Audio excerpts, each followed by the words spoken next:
Hello friends, welcome to my another blog.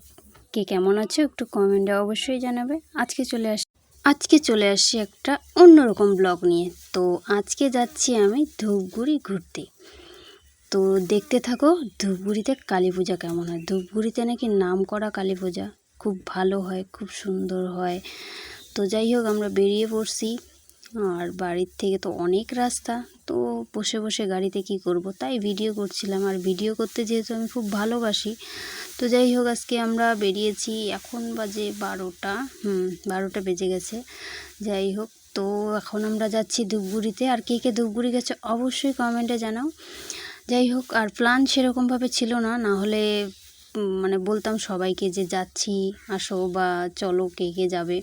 হঠাৎ করে plan হইলো, তো সকাল 10টায় প্ল্যান হলো, 12টায় বেরিয়ে পড়ছি। যাই হোক, এখন আমি যাচ্ছি ঘুরতে। তো আজকে হচ্ছে দিওয়ালি, তো আমি ঘুরতে পছন্দ করি। অনেকে এটা নিয়ে মানে মজা করে যে কালী পুজো আবার মুসলিম হয়ে ঘুরতে যায়, এটা ওটা বহুত কিছু বলে।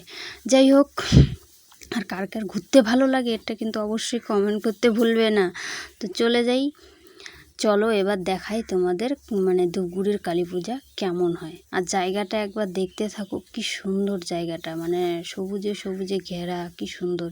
এই যে শুরু হয়েছে, এই প্যান্ডেলটা বানিয়েছে অল্প করে, তো এখনও মানে কমপ্লিট হয়নি, কারণ আজকে যেহেতু প্রথম শুরু। যাই হোক, আমাকে একটু দেখে নাও। আমি সিম্পল মানে করছি, সিম্পলভাবেই বেরিয়ে পড়ছি, কারণ যেহেতু দিনের বেলা, তারপর তো এরকম রোদ গরম।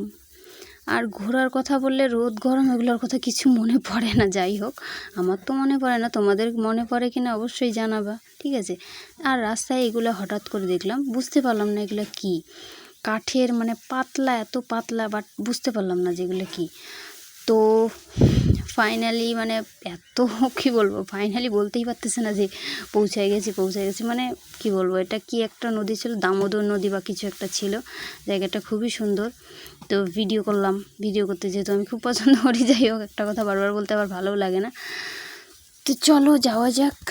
আমি অ্যাকচুয়ালি বিশেষ একটা ঘুরি না, মানে কালী পূজা দুর্গা পুজোতে সেরকম একটা ছোটোবেলার থেকেই বেরোতাম না, কিন্তু এবার যেহেতু মানুষজন বেশি বলা বলি শুরু করছে যে এত ঘোরাঘুরি, এত ঘুরে কি হয় এটা ওটা, ওই জন্য মানুষগুলোকে দেখানোর জন্য বেশি ভালো লাগে। তো ফাইনালি এতক্ষণে পৌঁছে গেলাম।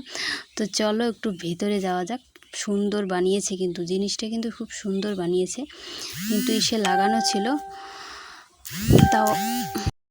তো চলো, এতক্ষণে এরকম রোদে গরমে ঘেমে টেমে পৌঁছাইলাম এই সে দেখার জন্যই, ঠিক আছে। তো ভেতরে চলো একটু দেখা যাক কার কেমন লাগতেছে, অবশ্যই কিন্তু কমেন্টে জানাবা। আর কে কোথায় ঘুরলা, কেমন ঘুরলা, দুর্গা পূজা বেশি ভালো নাকি কালী পূজা বেশি ভালো ঘুরলা, অবশ্যই কিন্তু কমেন্টে জানাবা। পুরো সেটা একবার দেখে নাও। আর একটা সুন্দর ক্যামেরাম্যান ছিল আমার সাথে, ঠিক আছে। তো অনেকে বলে কার সাথে গেছিস, দুর্গাপূজায় ঘুরতে গেছি, তাও বলে কি আনিস নাই। অনেকের এটাই প্রবলেম হয় যে কার সাথে গেছিস, ঠিক আছে। আর এবার আমি আর কাউকে সামনে আনবই না ব্লগে, কারণ এই যে এত সুন্দর কষ্ট করে ব্লগ বানাই, তারপর বলে কি যে তুই এখানে আমার ভালো আসেনি, আমার ভিডিওটা ডিলিট করে দিস। এত সুন্দর মানে এত কষ্ট করে, সুন্দরটা ম্যাটার করে না, এত কষ্ট করে এত সুন্দর করে বানিয়ে তারপরে যদি ডিলিট করতে বলে। আর আমি ফেসবুক থেকে কোনো কিছু ডিলিট করি না, খুব খারাপ লাগে।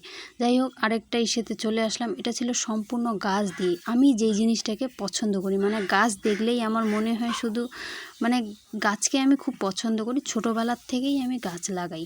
যাই হোক, এখানে সম্পূর্ণ গাছ দিয়ে বানানো, খুব সুন্দর হয়েছে, এত সুন্দর মানে কি বলবো। আমার এটাই সবথেকে দুর্গাপূজা কালী পূজার সবথেকে ভালো প্যান্ডেল, আমার এটাই পছন্দ হয়েছে। রাতে মনে হয় আরও বেশি সুন্দর লাগতো।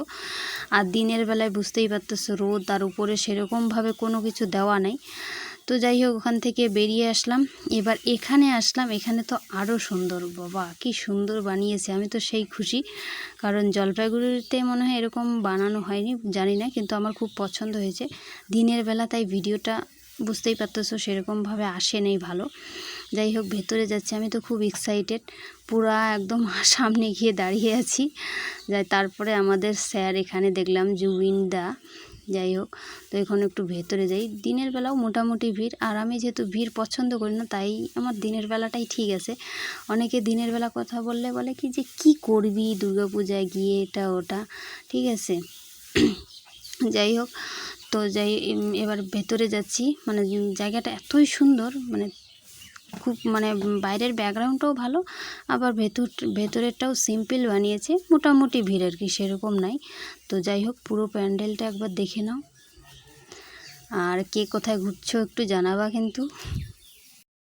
যেই জিনিসটা মানুষ সবসময় বলে যে ঘোরাফেরা করে, ওই জিনিসটার প্রতি যে কোনো দিক দিয়েই বলুক, অনেকে বলে যে স্লিপলেস পরে, ওই জিনিসটার প্রতি ভালোবাসাটা আমার বেরিয়ে যায়। আমি তো হাঁপাই গেছি পুরা, ওই জন্য টাটা করে দিলাম। যাই হোক, এখন চলে আসতেছি, কারণ আমি বেশি টায়ার্ড হয়ে গেছি এরকম গরমে।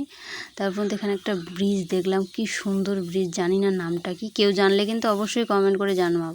ফার্স্ট টাইম গেছি, এর আগে গেছিলাম 2021-এ বা 22-এ হবে, তারপরে আর যাওয়া হয়নি। আর সেরকম তখন ভিডিও টিডিও বানাতাম না, সেরকমভাবে কোনো কিছু দেখিনি। তখন আমরা ব্যাক করতেছি। যাই হোক, এখন মানে নদীটা পার করতেছি, ঠিক আছে। তো প্রচণ্ড খিদা পেয়েছে, আর বিরিয়ানি না হলে তো আমার চলবেই না। ময়নাগুড়িতে পৌঁছালাম, বিরিয়ানি খাই।